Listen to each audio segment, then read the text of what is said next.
Selamat sore para netizen dimanapun kita berada, salam inspirasi bagi kita semua ya. Agak gimana begitu ya, padahal Mbak Yeni sudah siap katanya untuk menjadi wakil presiden dari calon-calon yang lain begitu ya. Kenapa Partai Demokrat tolak begitu kan di sini? Ini Demokrat tolak Yeni Wahid cawapres Anies, dia bagian rezim. Ngapain begitu kan ya? Saya kira agak aneh, agak masuk angin begitu ya. Persoalan-persoalan seperti ini kan tujuannya ingin menang mereka begitu. Mengapa Partai Demokrat tidak ingin menang begitu kan? Kan begitu logikanya begitu. Jangan abu-abu lah masalah soal capres cawapres siapa mereka begitu. Siapapun cawapres Anies Baswedan yang penting kan menang begitu. Percuma cawapresnya adalah si A, si B dan si C begitu, tapi tidak ada kemenangan, tidak ada mendongkrak elektabilitas mereka begitu. Saya bukan tidak suka begitu kepada siapapun, tapi hanya ingin memberikan solusi begitu kan. Mbak Yeni itu tokoh NU di situ begitu ya, bisa memenangkan di Jawa Timur dan di Jawa Tengah begitu kan. Saya kira seperti itu. Siapapun calon wakil Anies Baswedan terserah begitu kan ya, baik dari AHY baik dari Mbak Yeni. Karena apa? Karena kalau tidak berkolaborasi dengan rezim hari ini begitu ya, maka kemungkinan besar kemenangan itu akan kecil begitu ya. Bayangkan ya, AHY kan sudah masuk di koalisi perubahan. Kalau mesin politiknya sangat santer begitu kan, sangat baik di situ ya, kepada DPW, kepada DPC dan sebagainya begitu. Ya, ini kan bagian dari upaya mereka untuk memenangkan begitu kan. Ya, kalau Mbak Yeni yang dipilih kan tambah kekuatan begitu kan. Masa AHY di situ begitu ya, yang sudah masuk gabung di situ begitu kan ya. Sama dengan Pak Prabowo yang sudah Caimin masuk di situ tiba-tiba mau milih Caimin. Saya kira mungkin ada sesuatu yang lain begitu ya. Jadi dalam setiap partai saya yakin Partai Demokrat tidak serendah itu begitu ya. Dan bahkan saya yakin ya, hati dari ya, ketulusan dari seorang AHY di situ begitu ya kepada Anies Baswedan untuk memilih, saya kira sangat baik juga begitu ya. Tetapi mungkin di satu sisi orang-orang di luar sana ya bisa saja dikatakan sebagai apa namanya, kalau orang kan biasa mengatakan oknum, mengatakan apa di situ begitu kan, akan memecah belah dari koalisi perubahan begitu. Ya, saya kira bahwa persoalan-persoalan politik hari ini seperti Mbak Yeni saya kira sangat luar biasa begitu ya. Tetapi mari kita baca terlebih dahulu komentar-komentar netizen seperti ini. Ini komentar-komentarnya, Demokrat tolak Yeni Wahid ya, cawapres Anies di bagian rezim, katanya begitu. Dia bagian rezim ya. Politisi aneh ya, dengan pernyataan yang aneh. Coba sebelum ya keluarin pernyataan mikir dulu ya. Bilang Mbak Yeni bagian dari rezim, tapi nggak sadar kalau masih ada menteri yang berasal dari Nasdem di pemerintahan ya. Kita tidak tahu ya Mbak Yeni, kecuali anak Gus Dur. Arah politiknya kemana aja juga tidak tahu. Misal ketika Demokrat atau direbut Muldoko ketika Formula E tanpa sponsor BUMN, ketika pegawai KPK dipecat karena tak tulus TWK dan tak dengar suara Yeni Wahid berpihak kemana. Ya, karena dia kan seorang tokoh NU begitu kan. Saya kira masalah hal ini untuk menggandeng tokoh NU sangat menjadi potensial sekali di situ begitu ya. Bukan masalah soal gimana untuk karena rezim, karena ini masa tidak bisa berkomunikasi dengan yang lain begitu kan. Tidak boleh, ada batasan. Ini kan sama miripnya dengan PSI di situ begitu kan. Karena PSI berkomunikasi dengan Pak Prabowo, karena yang sudah tidak dianggap oleh sebelah begitu, maka kemudian apa yang terjadi? Banyak kader-kader yang ngambekan keluar di situ begitu, tiba-tiba ngambek dan sebagainya. Kok seperti itu begitu kan? Janganlah, padahal ketua umumnya santai-santai aja di situ begitu. Bahkan ya, untuk Demokrat jangan pakai gaya PDIP yang memilih-milih lawan. Biarkan berproses dahulu dan buka semua komunikasi sebelum nanti Pak Anies Baswedan yang memilih wakil presiden. Betul begitu kan? Kalau seperti ini kan memecah belah dari koalisi perubahan itu sendiri begitu.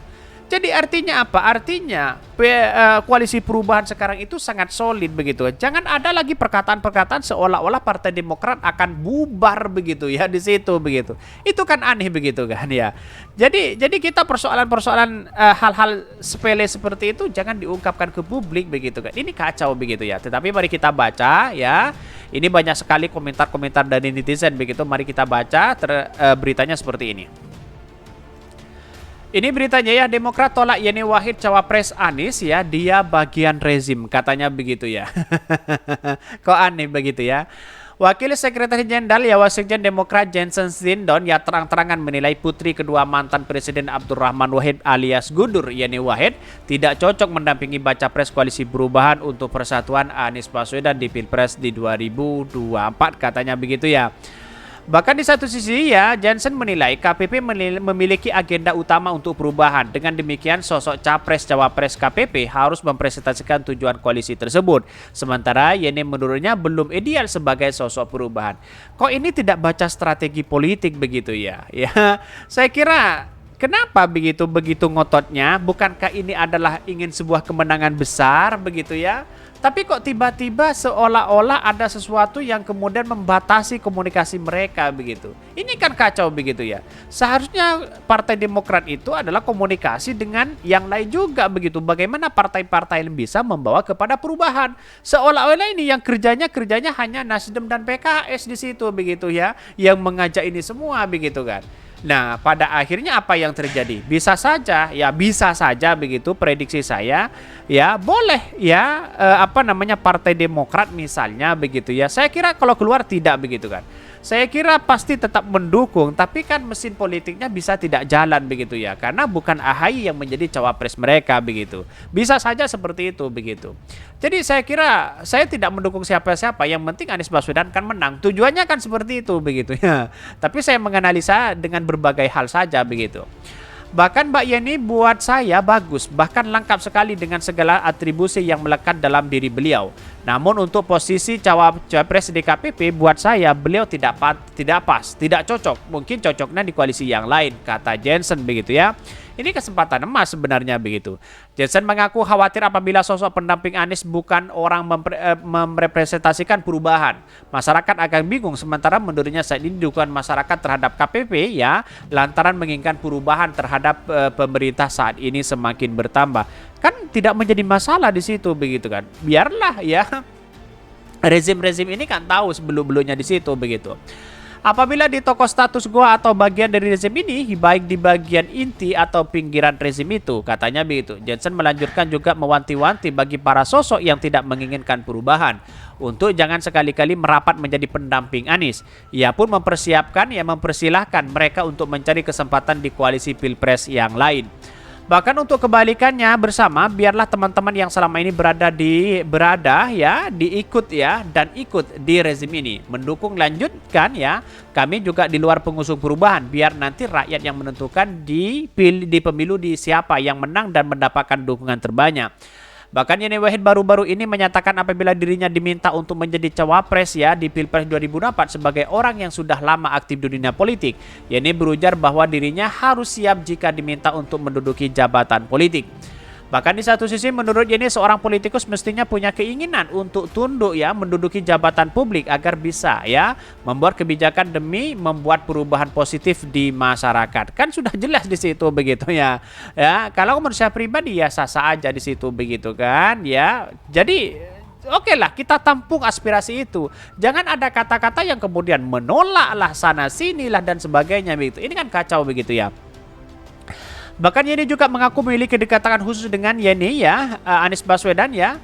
Bahkan ya karena selepas Putri Gus Dur itu menyelesaikan studi di luar negeri, Anies yang kala itu menjabat sebagai rektor menawarkan Yeni untuk mengajar di Universitas Paramadina. Di sisi lain, anggota tim 8 KP Sudirman Said mengatakan nama Yeni Wahid tidak pernah diusulkan ya 3 partai koalisi sebagai calon wakil presiden untuk Anies Baswedan. Menurutnya dari banyak nama yang telah dijaring ya Nasdem, Demokrat dan PKS, nama Yeni Wahid tidak pernah muncul katanya begitu. Tapi nggak apa-apa, tampung dulu aspirasi mereka begitu kan. Karena apa? Karena di satu sisi melihat bagaimana perkembangan politik hari ini begitu. Kalau hal-hal seperti itu dilakukan menolak dan inilah tidak setuju lah, saya kira komunikasi politiknya kurang baik begitu ya. Kira-kira seperti toh walaupun hakikatnya Mbak Yeni mau tidak dipilih atau tidak, yang penting komunikasi itu begitu kan baik, disambut baik oleh para warga Nahdien, warga yang lain begitu kan ya. Ya kalau tiba-tiba menolak lah sana lah ya, komunikasinya gimana begitu, orang enggan untuk melihat itu semua begitu ya. Mungkin itu yang kami sampaikan. Tonton terus channel How dari Podcast Rakyat ini karena ada berita-berita menarik dan viral setiap harinya. Salam para netizen, salam inspirasi bagi kita semua. Jangan lupa di subscribe channel YouTube How dari Podcast Rakyat ini.